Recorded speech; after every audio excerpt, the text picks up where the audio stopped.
There's a Mormon organization in Utah known as Hope for Children with Epilepsy, and they want to legalize marijuana oil in the state so they can help children with epilepsy. Now, they are using the story of 6-year-old Charlotte Fiji to explain why they think it makes sense to legalize marijuana oil. And I should note that marijuana oil would not have the THC component of it, and of course that's a psychoactive component. It would only have the component that actually helps stop the seizures when someone with epilepsy is having a seizure. And I should also note that the THC is what makes you high, right? So it wouldn't get the kids high if they actually took the marijuana oil. I like the word psychoactive. It sounds fun. It does sound fun. But if you take the psychoactive part out, are we still really having fun? Well, no one wants little children to get high, so.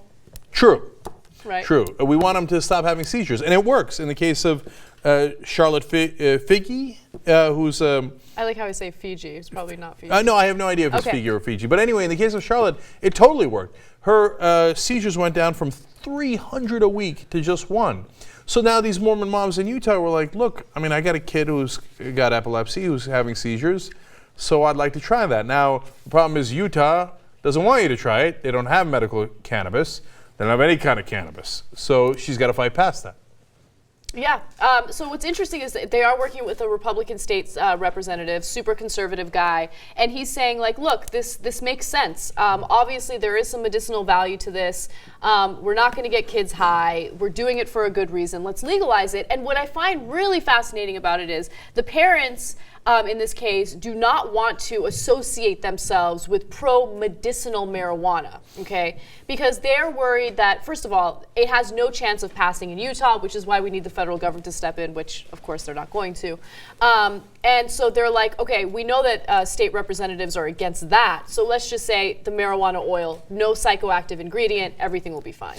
So now they could go to Colorado, which is, of course, the state next door, and get it, but they say, if we do that, then we got to lie to our doctor, otherwise we can get in trouble. But we don't want to lie to our doctor because that might affect his treatment. Of course. So there's all these complications.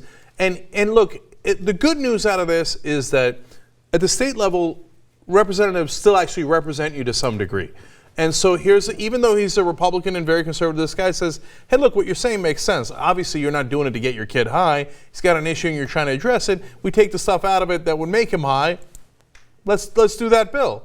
So look, whenever I see democracy working, it's always a shock, right? But this is a great thing. It is a great thing. I think that with something like this, if you want to run ads, I think an effective ad would be, if you are against this type of legislation, you are pro-child pain, right? Right.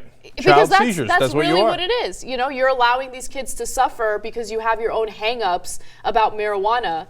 And that's because of stupid propaganda by the federal government. That's right. And so, luckily, when the Mormon moms finally got the marijuana, this is what they did with it. Smoking cannabis helps me be a better mother. This is awesome. It makes me a more creative mom. Perhaps that wasn't the Mormon moms. No, they're asking for their kids. That's an old story from Beverly Hills moms who like to toke up. Hit the bong while they're taking care of their kids. Yeah. She literally left her children inside the house so she could go out to the porch and take a rip off her bong. Yeah. That's insane. And since she's white and lives in Beverly Hills, everybody's like, oh, isn't that a funny story? If she was black, immediately handcuffs after the show, gone, right? You think they wouldn't take her kids away if she was poor or a minority? They probably would.